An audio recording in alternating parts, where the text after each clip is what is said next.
வணக்கம் மக்களே, நீங்க பார்க்கறது ஷோ. நான் உங்க ஹோஸ்ட். இன்னைக்கு நம்ம பார்க்க போறது Mad Max 3 beyond தண்டர்டோம்.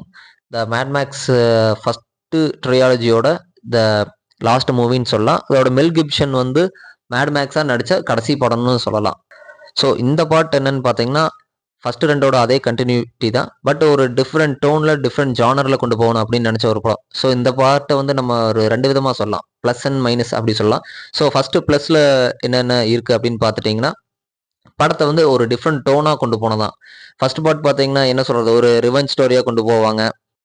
Second part பாத்தீங்கன்னா ஒரு ஃபியூவல் ஸ்கேர்சிட்டியை பேஸ் பண்ணி கொண்டு போயிருப்பாங்க. ஸோ அந்த ஃபியூவல் லைனை வச்சு எப்படி இது பண்ணலாம், அதை வச்சிருக்கிறவன் தான் அந்த வேர்ல்டை ரூல் பண்ண போறவன் அப்படிங்கிற அந்த ஒரு இதில் கொண்டு போயிருப்பாங்க. ஒரு சின்ன பையனோட பெர்ஸ்பெக்டிவ்ல இருந்து போயிருக்கும். பட் இது வந்து தேர்ட் பார்ட் வந்து நம்ம மெல் கிப்சன், அதாவது மேக்ஸோட பாயிண்ட் ஆஃப் வியூல இருந்து தான் போகுது படம். ஸோ இந்த பார்ட் வந்து என்னன்னு பாத்தீங்கன்னா, டோட்டலா கம்ப்ளீட்ல ஒரு டிஃப்ரெண்ட் டேக் ஆஃப்ல கொண்டு போன படம். ஸோ அந்த தண்டர் டோம் அப்படிங்கிற டைட்டில்லே உங்களுக்கு இருக்கும். ஸோ இந்த படம் வந்து அந்த தண்டர் டோமை வச்சு மட்டும்தான் ரிவால்வ் ஆகும். உங்களுக்கு ஃபர்ஸ்ட் ஒரு 1 ஹவருக்கு ஆஃப் மூவியே பார்த்தீங்கன்னா, அந்த தண்டர் டோம் அப்படின்னா என்ன, அந்த தண்டர் டோமை காட்டுறக்கே ஃபர்ஸ்ட் ஹாஃபே போயிடும் உங்களுக்கு பாட்டு. படம் ஃபுல்லாமே அந்த தண்டர் டோம்ல ஒரு ஃபைட் நடக்கும், அந்த கேஜ் ஃபைட். அது அண்ட் அந்த கிளைமேக்ஸ்ல ஒரு சின்ன சேஸ். இது 2 மட்டும்தான் படத்துல ஒர்த்தான விஷயம்னு சொல்லலாம். ஒர்த்துங்கிறதோட ஓகே அப்படின்னு சொல்லலாம். அந்த தண்டர் டோம் ஃபைட்டுமே அந்த சேஸும் இல்லைன்னா இந்த படம் நெகட்டிவ் சைட். அதை நம்ம அடுத்து பார்க்கலாம். ஸோ அண்ட் நம்ம ஹீரோக்கு இன்ட்ரோலயே பார்த்தீங்கன்னா குதிரை வண்டி ஓட்டிட்டு வர மாதிரி காட்டியிருப்பாங்க. நம்ம சின்ன வயசுலேருந்து எனக்கு நினைவு தெரிஞ்சது நான் பார்த்தா மேட் மேக்ஸ் அப்படிங்கிறது ஒரு கார் வச்சு இருக்கிற படம், ஒரு ரேஸ் படம், ஒரு ஃபைட் படம் அப்படின்னு பார்த்தது. ஆனால் ஸ்டார்டிங்கில் ஒரு குதிரை வண்டி ஓட்டிட்டு போகிற, என்னடா காருக்கு பதிலாக குதிரை வண்டி போகுது அப்படின்னு. சொல்லப்போனால் இந்த படத்தில் கார்ஸே அதிகமாக நம்ம பார்க்க முடியாது, அந்த அளவுக்கு இருக்கும். ஒரு என்ன சொல்ற, டோட்டலாக கிரவுண்டட் மூவின்னு சொல்லலாம். Total grounded movie. ஒரு ஆக்ஷன் எல்லாமே கிரவுண்ட் லெவல்லையே முடிச்சிருப்பாங்க. ஏன் இப்படி பண்ணாங்கன்னு தெரியல. செகண்ட் பார்ட் அவ்வளோ சக்ஸஸ் கொடுத்த பார்ட், மேக்ஸிமம் இது வரைக்கும் ரீச்சில் இருக்கிற ஒரு ஃப்ரான்ச்சைஸை வந்து தேர்ட் இன்ஸ்டால்மெண்ட் ஏன் இந்த அளவுக்கு கிரவுண்ட் லெவலாக பண்ணாங்கன்னு தெரியாது. அந்த தண்டர் டோமில் ஒரு ஃபைட்டு, அந்த கேஜ் ஃபைட் நடக்கும் இல்லையா. ஸோ அது வேணால் ஒரு நல்ல ஒரு திங்கிங்னு சொல்லலாம். நல்ல ஒரு விசுவலைசேஷன் பண்ணி கொடுத்துருந்தாங்க. பட் அதுவுமே அந்த கிளைமேக்ஸில் ஒரு சின்ன சேஸ், அதை தவிர படத்தில் பெருசாக சொல்கிறக்கு ஒன்றும் இல்லை. பாசிட்டிவ் சைடு சொல்கிறேன் அப்படின்னு வந்துட்டு பார்த்தீங்கன்னா ஃபுல்லாக நெகட்டிவ் சைடு தான் பேசிகிட்டு இருக்கேன். ஸோ இதுக்கு மேலே பாசிட்டிவ் சைடுன்னு ஒன்றும் கிடையாது. ஃபுல் அண்ட் ஃபுல் நெகட்டிவ் மட்டும்தான். ஸோ நெகட்டிவ் சைடு பார்த்தோம்னா படம் ஆஸ் யூஷுவல் இது அதே கண்டினியூஷன் தான். போஸ்ட் அப்போகலிப்ஸ் நடக்குது.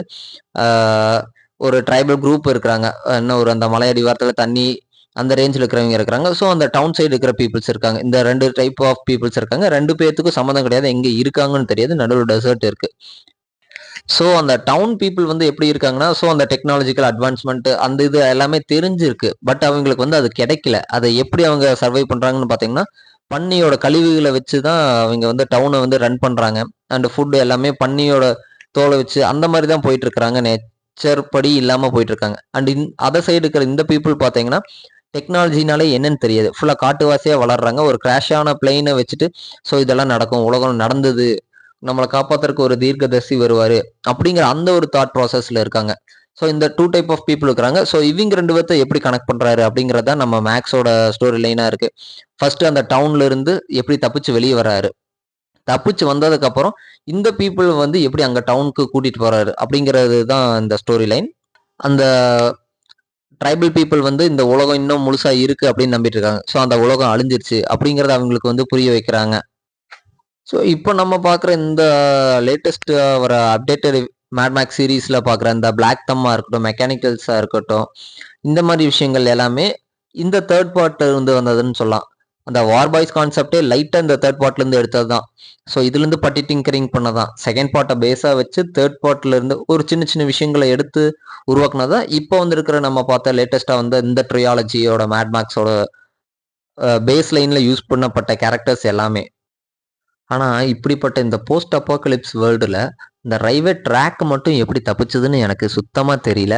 பட் அதே மாரி அந்த ட்ரெயினுக்கான அந்த ஒரு பார்ட்டுமே, அந்த ட்ரக்குமே இருக்கு. அந்த ட்ரக்க வச்சு ட்ரெயின் ட்ராக்ல ஓட்டிட்டு போறாங்க. அந்த பாடிய மட்டும் வச்சு தான் ரன் பண்றாங்க. ஓகே. பட் எப்படி அந்த ட்ராக் மட்டும் தப்பிச்சது அவங்களுக்கு? அதே மாரி அந்த குகையில அவங்க அந்த ஃப்ளைட் ஓட்டுறவரா இருக்கட்டும். நான் ஃபர்ஸ்ட் பார்த்தோனே இந்த ஃபர்ஸ்ட் பார்ட்ல இருந்து வந்த அதே ஆள் தான் அப்படின்னு நினைச்சேன். பட் கிடையாது. ஸோ 2 பேரும் வெவ்வேறு கேஸ்ட் தான். பட் அந்த கேரக்டர் நல்லா இருக்கு அப்படிங்கிறதுக்காக இந்த கேரக்டரையும் தேர்ட் பார்ட்ல வச்சிருக்காங்க. ஸோ அவரு தான் அந்த ட்ரைபல் பீப்புள் வந்து நமக்கு கிளைமேக்ஸ்ல எல்லாருக்கும் சுத்தி காட்டுவாங்க. ஸோ இந்த வேர்ல்டு வந்து அழிஞ்சிச்சு, போஸ்ட் அப்பாகலிப்ஸ் ஆயிடுச்சு, நீங்க நினைச்சு பார்க்கணும்னு நினைச்ச அந்த எதிர்பார்த்த உலகம் வந்து இப்ப கிடையாது அப்படிங்கறது வந்து சொல்லுவாங்க. ஸோ இதோட பாத்தீங்கன்னா நம்ம மேக்ஸும் வந்து லேண்ட் ஆயிருவாரு. மேக்ஸ் அவரோட வழியை பார்த்துட்டு தனியா காட்டுக்குள்ள போற மாதிரி, துறவி தன்னோட வாழ்க்கையை திறந்துட்டாரு. ஸோ இதோட இந்த பார்ட் முடிஞ்சது, எண்ட் பண்ணிக்கலாம் அப்படிங்கிற மாதிரி போயிடுறாங்க. அதே மாதிரி பாத்தீங்கன்னா நம்மளோட ஆன்டகனிஸ்ட் ஆன்டி அவங்க பார்த்தீங்கன்னா பேர் கரெக்டாக தான் சொல்கிறேன்னு நினைக்கிறேன். அவங்களும் வந்து மேக்ஸ் வந்து ஃபர்கிவ் பண்ணுற மாதிரி தான் காட்டுறாங்க. நீ வந்து ஜெயிச்சிட்ட, யூ ஆர் ஃப்ரீ மேன், நீ வந்து ஃப்ரீயாக போகலாம் அப்படின்னு சொல்கிறாங்க. ஸோ ஃபர்ஸ்ட் 2 பார்ட்டில் பார்த்தீங்கன்னா மேல் ஆன்டகனிஸ்ட் காட்டியிருப்பாங்க, இந்த பார்ட்டில் வந்து ஃபீமேல் ஆன்டகனிஸ்ட்டை காட்டியிருப்பாங்க. ஸோ என்ன சொல்கிறது, அந்த அளவுக்கு ஒரு ஸ்ட்ராங்காக கிடையாது. இப்போது ஹீரோக்கும் ஆன்டகனிஸ்ட்டுக்கும் ஒரு சின்ன ஃபைட் கூட இருக்காது. நீங்கள் ஹீரோ ஆன்டகனிஸ்ட்டும் வந்து என்ன சொல்றது, மீட் பண்ணும்போது பாத்தீங்கன்னா ஒரு சின்னதா ஒரு ஹேண்ட் ஃபைட் இருக்கும், ஹேண்ட் டு ஹேண்ட் காம்பேக்ட் இருக்கும். அதுவும் யாருக்கு, ஹீரோக்கும் ஹீரோ ஆன்டகனிஸ்டோட ஆட்களுக்கும் தான் இருக்குமே தவிர ஆன்டகனிஸ்டுக்கோட ஃபைட்டே இருக்காது. கடைசி வரைக்கும் ஒரு ஹீரோவும் வில்லனும் சண்டை போடாத ஒரு பார்ட் நீங்க படம் பார்த்தீங்கன்னா அது வந்து இந்த மேட் மேக்ஸ் 3 மட்டும்தான் இருக்கும். சுத்தி இருக்கிறவங்க கூட மட்டும்தான் சண்டை போட்டே இருப்பாரே தவிர வில்லன் கூட, த மெயின் வில்லன் கூட சண்டையே போட்டிருக்க மாட்டாரு. அதே மாதிரி இப்போ நம்ம பார்க்குற லேட்டஸ்ட் மேட் மேக்ஸ்ல பார்த்தீங்கன்னா அந்த ஒரு ட்ரக் போகும், இல்லைன்னா நம்மளோட ஹீரோ ஒரு வண்டி போகும், இல்லைன்னா ஒரு சம் பீப்புள் ரோட்ல சும்மா போறவங்களா இருக்கும், அவங்களை அட்டாக் பண்ற அந்த ஸ்ட்ராட்டஜியா இருக்கும். அது இந்த தேர்ட் பார்ட்ல இருந்து எடுத்திருப்பாங்க. இந்த தேர்ட் பார்ட்ல இருந்து அந்த வண்டியில பெண்ட் பண்ணி எடுக்கிறதா இருக்கட்டும், அந்த வெப்பன்ஸ் யூஸ் பண்றதா இருக்கட்டும், அந்த மாதிரி ஒரு விஷயங்களும் எடுத்திருப்பாங்க. ஸோ அந்த ஐடியாஸ் நல்லா இருக்கு. பட் இந்த ஸ்டோரி எக்ஸிகியூஷன் பண்ண விதம், ஸ்க்ரீன் பிளே எல்லாமே டூ மச் லேகிங் அண்ட் ஒரு ஆக்ஷன் பேக்கடே கிடையாது. ஃபர்ஸ்ட் பார்ட்ல வந்து ஒரு ஆக்ஷன் இருக்கும், ஸ்டோரி இருக்கும், ஆக்ஷன் இருக்கும், ஸ்டோரி இருக்கும், அப்படியே மூவ் ஆயிட்டு போகும். செகண்ட் பார்ட்ல பாத்தீங்கன்னா ஒரு சிங்கிள் லீனியர் ஸ்டோரி, பெட்ரோல் அதை நம்ம அடையணும் அப்படிங்கிறது, அதை வந்து ஃபுல் அண்ட் ஃபுல் ஆக்ஷன்லயே கொண்டு போயிருப்பாங்க.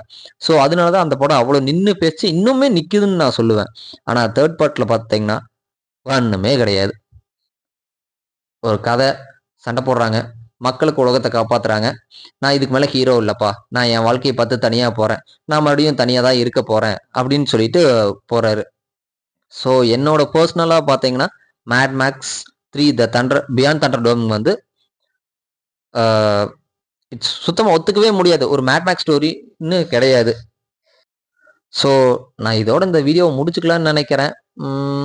Hope you case like this video. Time இருந்தா தண்டர் டோமும் பாருங்க, பட் பார்க்கலாம், ஓகேவான மூவி. அந்த தேர்ட் பார்ட் என்ன ஆச்சு அப்படிங்கிற அந்த ட்ரையாலஜியோட எண்டு இதுதான். உங்களை அடுத்த ஒரு நல்ல வீடியோவில் பார்க்குறேன். மறக்காம லைக், ஷேர் அண்ட் சப்ஸ்கிரைப் பண்ணிக்கோங்க. Bye bye, thank you.